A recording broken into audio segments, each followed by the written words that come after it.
Hello guys and welcome to another video. It's patch notes time and we're going to cover it.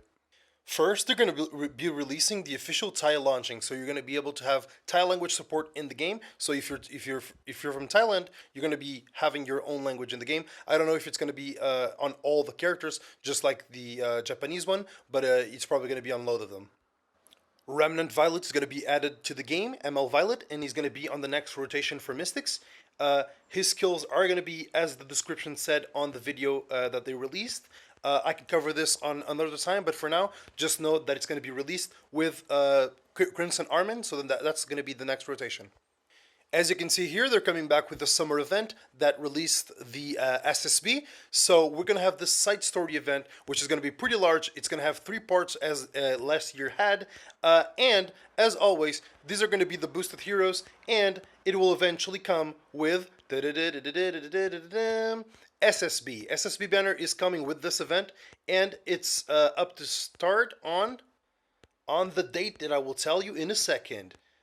This is a huge event. It's going to have tons of parts. You're going to get limited artifacts like this one that no one actually uses, but it's coming with the SSB banner, and a lot of people that don't have SSB are going to be wanting to pick her up, and it's going to come with her artifact, Raynar's special drink.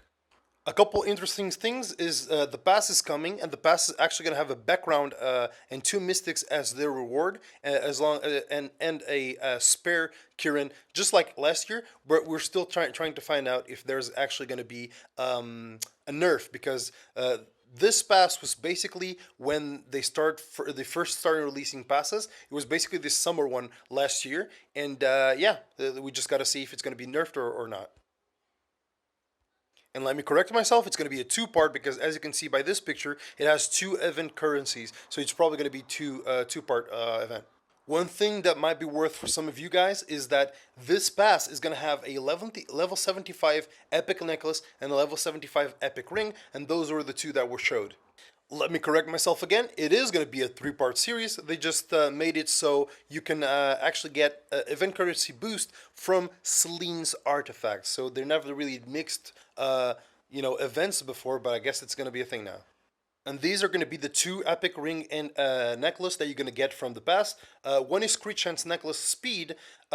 Could be actually pretty good for some units, and honestly, level 75, it's actually good enough for this type of necklace, so it's probably going to be a pretty good necklace for like Basar, Harado, Athletica, something that needs to crit to boost the CDOM or anything like that. And then it's going to be an immunity ring for attack percent with crit damage and crit chance, health, and defense.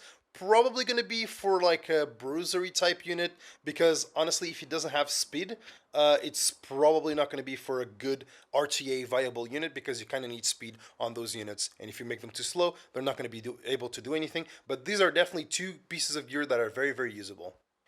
And then we're coming with another banner. They're re-releasing Lilibet and Creation and Destruction. This is like the 3rd time they ran this banner. I guess people want her because of her recent buffs, or maybe it's foreshadowing for a next Mystic rotation with RB, and they want to make sure we all have Lilibet to be able to deal with RB, so the community doesn't cry about it. Japanese media pack is going to have some heroes added to the voice pack, which is very, very good, since they have Luluka and DJ Basar right there. DJ Basar for me is one of those ones that I really, really wanted, so I'm really happy for it, and I'm kind of happy that there's Eaton as well there, because that's one of the units I actually use as well.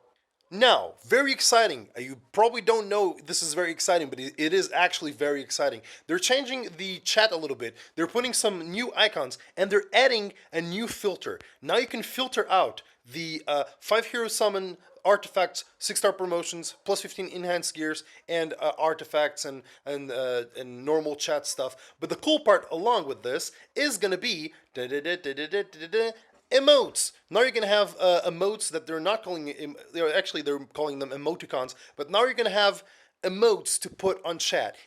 I am a huge Channel 1 person, so I can tell you this is going to be hectic, chaotic, and it's going to be really, really nice. So I'm really looking forward for this one, and honestly, the changes to the 5-star, 6-star announcements and stuff, some of them could be pretty good, because no one really cares about the level 30 artifacts and stuff like that. And they're also shortening the slow mode that you have from 5 seconds to 3 seconds. So that's going to be pretty worth as well, because you'll be able to type faster in chat. Here they changed some rune effects for Researcher Carrot. They also changed the friendship from Luluka, from Lilibet, and they put Luluka on there. And they started changing some skill descriptions out of some units. And here's a list of the units if you're interested on seeing those. But they're changing some, skill descriptions, and that's going to be about it. They also fixed some skills for the Poneros monsters, which is probably going to be really good because some of them have to do with evasion and not properly applying it. So some of these could actually be pretty good. They fixed some raid stuff apparently with Jivali console because some people were getting black screens there. And on floor 100 on Apokravi, she apparently would provoke units that wouldn't be provoked, so that's fixed as well. Other than this, they're just doing an arena change where they will display how much you will get on your weekly selection throughout the ranks, just so you kind of clearly know how many mystics you can possibly get. But we all know no one's getting mystics, but still, if you do really want to rush those mystics, at least now you'll have that information displayed on the arena info. Okay, another change that they made that is really, really nice is that you would have a red notification on your hero management skill enhancement when you had a hero that wasn't maxed, and now they fixed it. Now it no longer will show that red dot just because you have like 1 or 2 molas. Now it won't display it all the time, so you don't get PTSD. It's really good. And they did a little UI change on the gear selection menu when you want to extract and sell your gear. Now it's going to be a bit more separated and a bit clearer to understand. Okay, one change that they're making that I think is pretty good is that they're making improvements on the text display when you extract something when you craft an equipment on the Steel Workshop, which is really good because right now, when you try to extract things that you craft, it actually takes like an unnecessary amount of time and it looks really clunky, and when you're trying to speed through it, it's really, really bad, so they're fixing that, which is pretty good. So guys, that's about it for today's patch notes, but do know that there's a couple things coming. They're adding Expedition, which is going to be basically your guild boss, but it's going to be cooperative, where you'll be able to use 6 people from your guild on this boss, and you try to do as much as damage as you can possibly do to that boss, and you can enter it 3 times. This is going to be called Expedition. It's the next content coming. They released it on the live stream today, but they haven't still released it on the Stove webpage, so now I can no longer, for now, I can't show you that type of content right now, but just know that it is coming. Expedition is coming. It's going to be Guild War, PvE. You'll be able to control your own units, you'll be able to soul burn, and you'll be able to deal as much damage as possible to one boss that after a certain amount of turns will just kill you, and then you'll get that score. And this is going to be a really good piece of content because as its rewards is going to have mainly reforge mats. It's going to have a lot more rewards, but it's going to give you manifestation stones that you wouldn't have gotten anywhere else. I think the rewards come to 50, 50, 100, 100. And it's like 50 manifestation stones, 50 manifestation stones, 100 Wyvern reforge mats, 100 reforge mats, and it's probably going to rotate monthly or weekly, but I do believe it's weekly because you're going to be able to get half one manifestation reforge and a full Wyvern reforge from these rewards. So it's going to be really good piece of content, but unfortunately I don't have it yet. I'm doing this video right after they release this page, so gonna try to just do it as fast as possible right here. Now we're gonna get to the section where I just tell you my personal opinion about this this patch, because I already showed you what's coming up. So now we're gonna go over it just with my personal opinion on these. Okay, let's get right into the juicy part. Remnant Violet. I think Remnant Violet is going to be a really, really good skill. Really good unit. Let's go over his skills just so you know what he does. Okay, on his S1, he gets the enemy with a 60% chance to decrease hit chance for 1 turn, and this can go up to 75. Yes, it goes up to 75%. You'll understand that this is a very, very good S1 for him because 75% chance on an S1 to hit chance decrease, it's huge. Seeing the rest of his kit, okay, his passive is going to be like this, okay. At the start of the turn, he will be the caster on the start of his turn is going to be Granted, a 70% chance to increase evasion that goes up to 100, so he's going to get an evasion buff for 1 turn.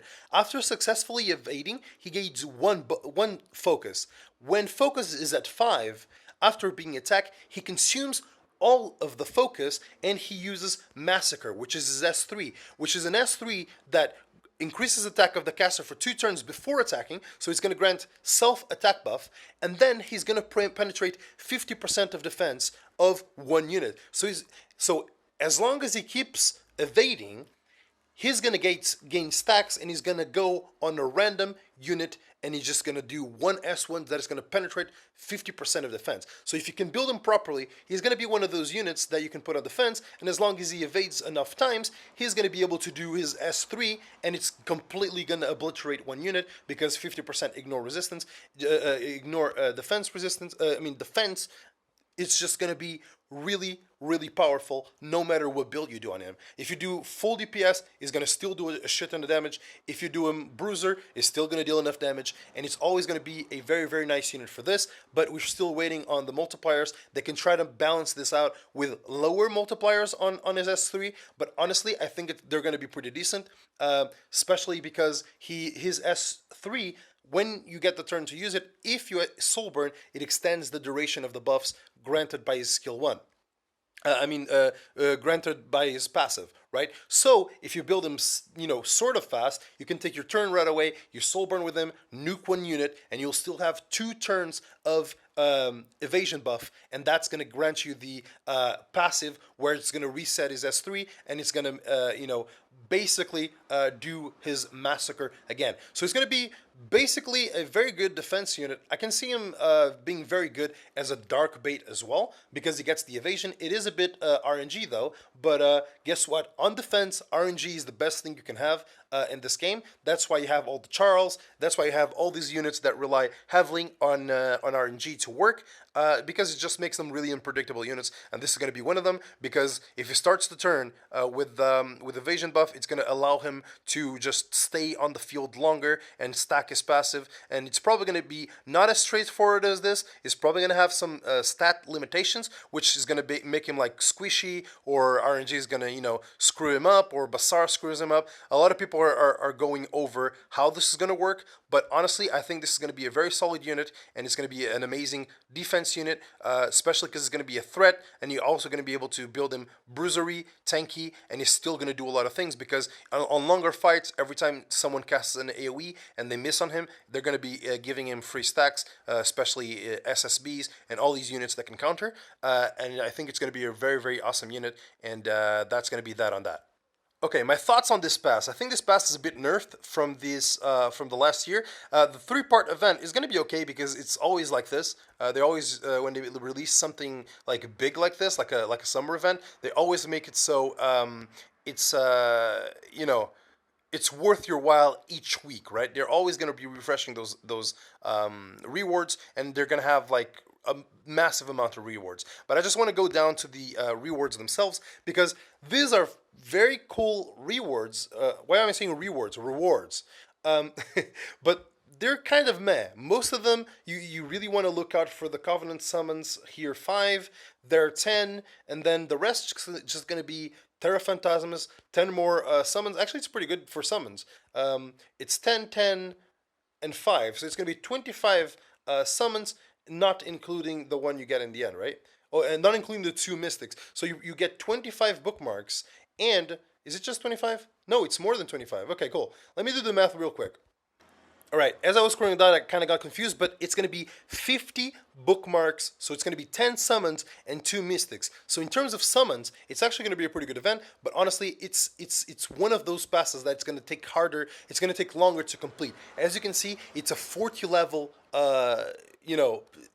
pass to complete, and it's probably going to be the same price as always. It is right here. It is the same price. It's always going to be, 900 and then 1.8 for the actual skin, plus 60 skin tickets, because this is a rerun skin and a lot of people already have her, so it wouldn't be very exciting for them to actually purchase the actual thing, right? Honestly, oh no, they're just giving the tickets so you can buy the actual skin from the shop. That's what they're doing. Sorry. About these gears, I've talked about this. Honestly, you really want to roll effectiveness and speed on this necklace on the right. You really want that speed and effectiveness on there. The other stats, other than HP, there's not much use for them. So this is really a one-time thing where you want to land on speed as much as possible, and then on some effectiveness probably as well.